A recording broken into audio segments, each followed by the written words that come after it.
வாங்கப்பா, இன்னைக்கு மதியம் என்ன சாப்பாடுன்னு பார்க்கலாம்.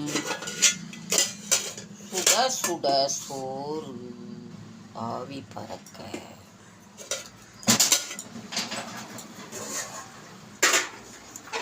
தக்காளி குழம்புப்பா. இன்னைக்கு தக்காளி குழம்பு பாருங்கப்பா. தக்காளி குழம்பு, சிறுகீரை பொரியல், கொத்தவரங்காய் வத்தல், அப்பளம்,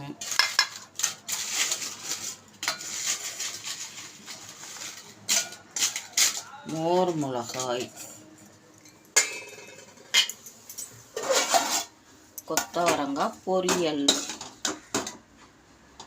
இன்னைக்கு அவ்வளோதான்ப்பா. வாங்க சாப்பிடலாம்.